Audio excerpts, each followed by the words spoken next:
Sometimes when you enter the Warhammer shop, you may stumble upon this. Now what is this? This is the miniature of the month. And every month, they always have one miniature for anyone to take back. So this can also be a useful thing.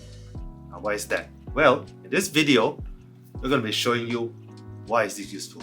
This is Omni-Ming, and let's get to this. This video is brought to you by Underground Hobby Shop. Go to Lazada, type Underground Hobby Shop for all your Warhammer and miniature needs. So this August 2024's miniature of the month is a Space Marine Scout. Now what's the best thing about this is that it could be any factions, any way you would like to paint it. But here's something I realized. I've not actually painted an Ultramarine in a professional way. If you didn't really believe that, since it's mainly what we'll be painting the first time we see a Warhammer miniature. So here, we're going to practice painting the classic Ultramarine. But then you will ask, why does the title say Miniature Month is the best thing ever? 2 words, mental health. Imagine you're working on a lot of things, here comes something new and it's given free for the month. You can paint it up any way you like it, either by having fun or giving yourself a challenge. It's just something new. And once you paint something new, you'll feel refreshed to do more. By the way, I'm doing some cleanup on the miniature to remove as much mold lines or dust as possible. And one PSA, drill your gun barrels, please.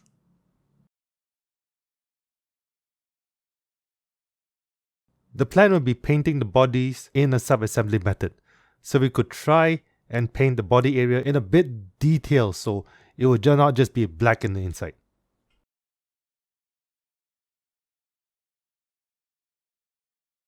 So after priming the miniature with flat black, let's paint the clothes in Wraithbone. Avoid painting the armor plates area, we'll get to talk about that when we reach the armor.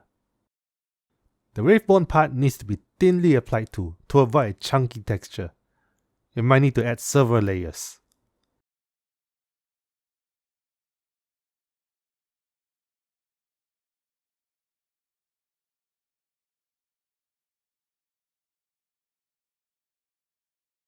Now after this, let's add some white. Now, you ask the question, why don't we just add white and skip Wraithbone? Well, because white is pretty hard to just apply on black and requires a lot more layers. Plus, you can see the level that below is a bit darker and white is the highlight. And while we're at it, let's base the paint on the other colors with just dryad bark on the dark leather area. So that way, when we start adding the washes, when we accidentally spill a little bit on some areas, it should be alright.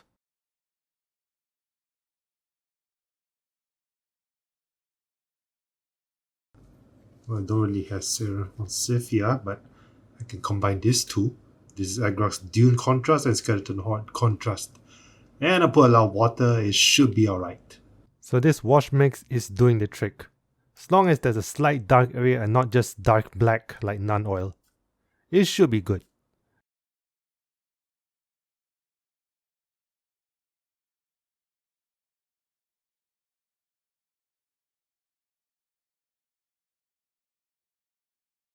Now we're going to add Screaming Skull on the highlight to raise the front lighting.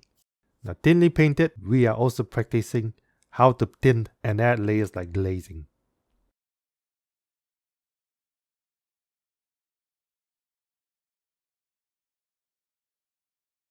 Now we're done with the uniform, now it's time for the armor. And starting with Macragge Blue, the basic. So just now I mentioned that I could have just added base coat white and add the blue. Well, for some weird reason, Macragge Blue does not work well with white. But it works well with black base coat.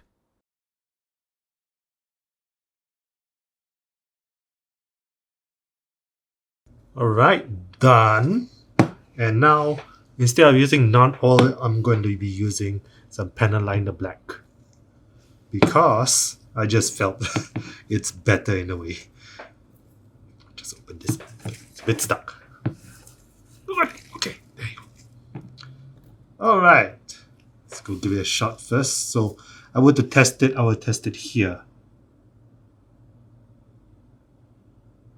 It's very strong. Okay. Alright. So if I assume there's a little too much, all I have to do is use a cotton bud. Just cotton bud here. And then remove it. And rinse and repeat on each and every one of these things. Let's begin.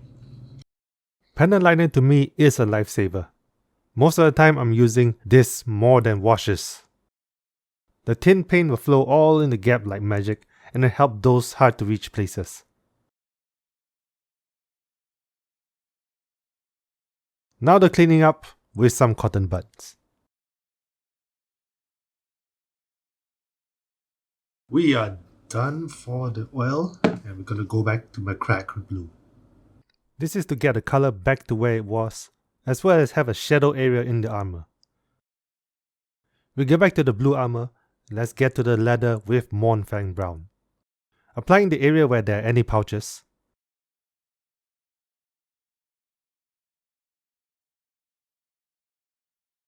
And then add the panel liner dark brown to get those hard to reach spots to be colored.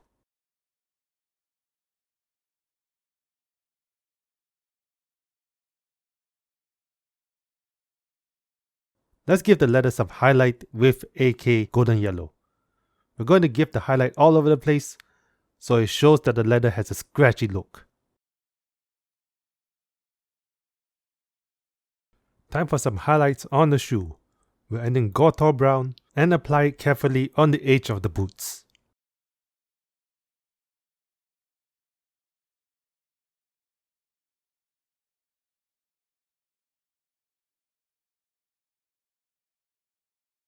And to give it a brighter highlight, we add AK's decomposed flesh. Now it's time for the shiny stuff. Let's get to the gold and silver. The gold will be added on the chest part as well as the gun emblem too. We use Retributor armor paint for this area.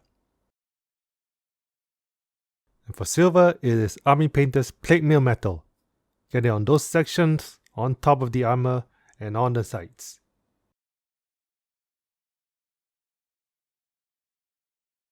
To get the golden armor to shine, we're going to add some panel liner orange brown. And then highlight the Retributor armor back.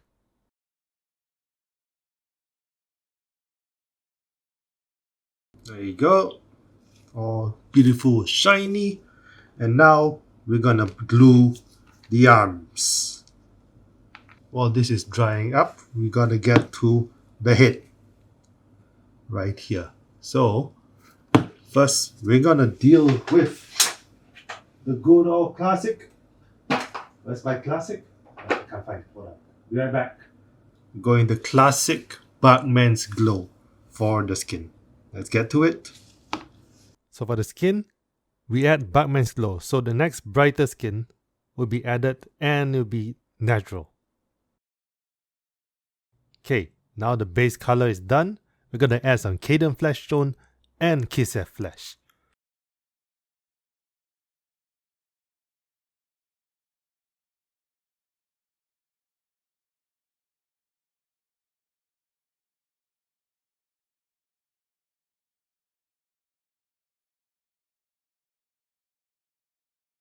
And add some pattern liner, pink brown, followed by wiping it with cotton bud again.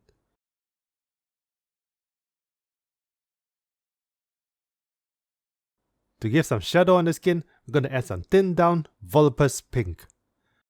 Do this quick too. After applying the contrast, quickly soak out the water again so you can have the small amount of shadow on the skin. Now for the blonde hair, we add Emperor's Children pink first. Then contrast Imperial Fist and it is ready. Okay, once again, sorry for the blurry scene again. Let's glue the head in. And now we return to the armor. We're going to dry brush and stipple Cantor Blue. This is where we have some dry paint. Just stab it or dry brush it on the armor that has a reflection.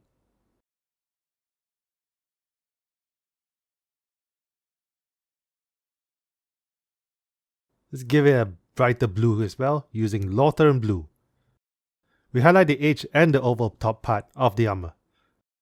Now you can see that the armor is starting to pop up brighter.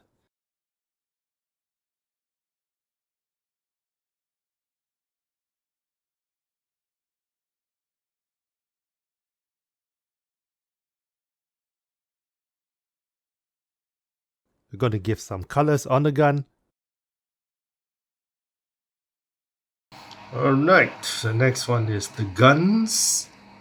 This gun needs highlighting, so we got some Dark Reaper for the first highlight. And while I don't have Fenrisian Grey, I can use Thunderhawk Blue and then add some Palette Wedge Flash to make it a little bit brighter, and we're gonna get it pretty. Let's get to it.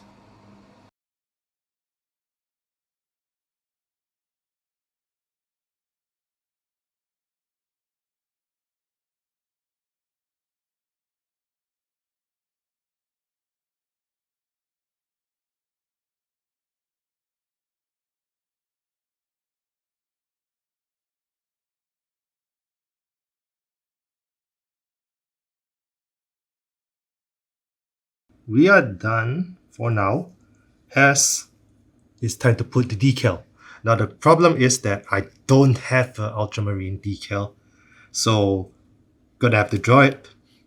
I'm gonna use a pastel white to go and draw. Now don't use a pencil because the pencils cannot be rubbed away. So assume I do this. Okay, so you get that. I don't need to use a eraser. I can just use the water and just wipe it away. It looks good as new.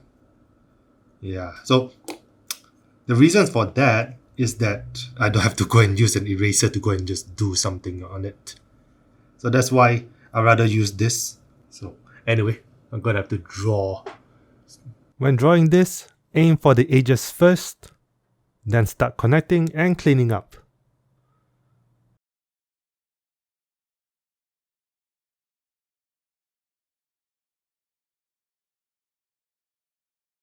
For the Ultramarine symbol, draw 2 circles, then add the 2 side lines. It is that simple.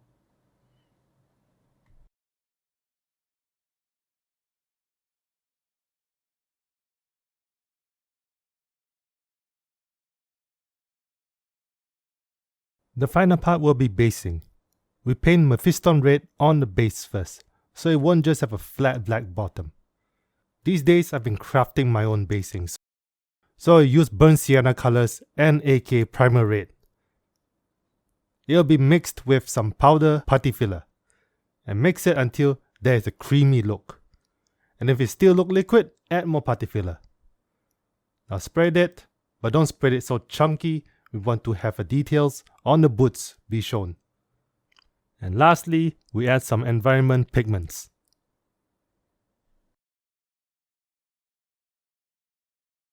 And there it is.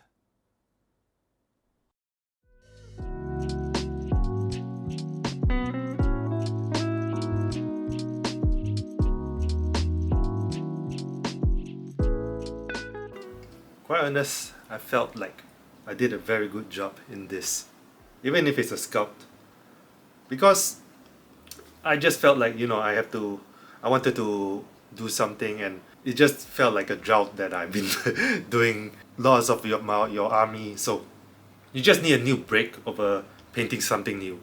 So that's why I felt like per month they always would give you something new, so at least you just give it a try to do something else for a miniature. And that's why I felt that the miniature of the month is something to do something, relax, or if you want to try to be a little bit more professional in your painting, it's all good. That's why I love this. And I